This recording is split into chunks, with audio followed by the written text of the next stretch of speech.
Mensagem do livro Por que tarda o pleno avivamento? De Leonard Ravenhill, uma obra publicada pela editora Betânia. Prefácio do livro Por que tarda o pleno avivamento?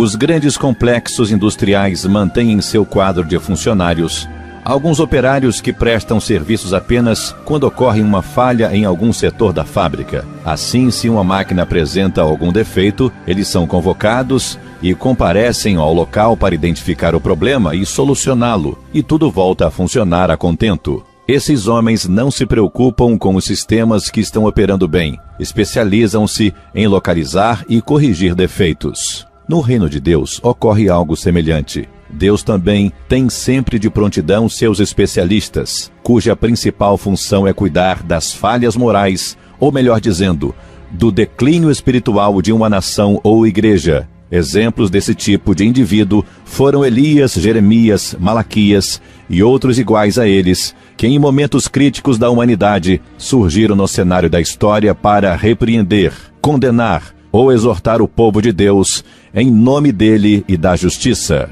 Quando o povo de Israel ou a igreja se achavam em condições normais, esses sacerdotes, pastores ou mestres trabalhavam silenciosamente, passando quase desapercebidos. Mas assim que se desviavam um pouco das veredas da verdade, esse especialista se levantava para intervir.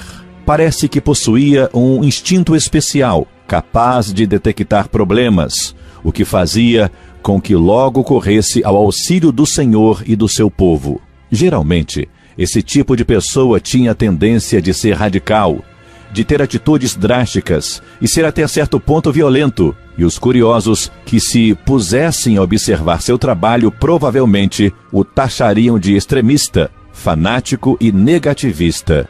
E num certo sentido não deixavam de ter razão. Ele era um homem de um propósito só, de caráter severo, destemido, e esses eram justamente os atributos que as circunstâncias exigiam. A uns ele chocava, a outros assustava, e a outros ainda afugentava. Mas o profeta sabia sem sombra de dúvida quem o havia chamado para executar aquele trabalho e qual a tarefa a ser cumprida. Seu ministério tinha um caráter de emergência, e isso fazia dele um homem diferente, bem distinto dos demais. O débito que o povo de Deus tem para com esses servos dele é tão vultuoso que nunca poderá ser pago. E o curioso é que eles raramente pensam em saudá-lo enquanto esses indivíduos estão vivos. Em compensação, a geração seguinte o exalta, escreve livros sobre seus feitos, como se, instintivamente e meio sem jeito, quisesse desincumbir-se de uma obrigação que a geração anterior praticamente ignorara. Quem conhece Leonard Ravenhill vê nele esse especialista espiritual,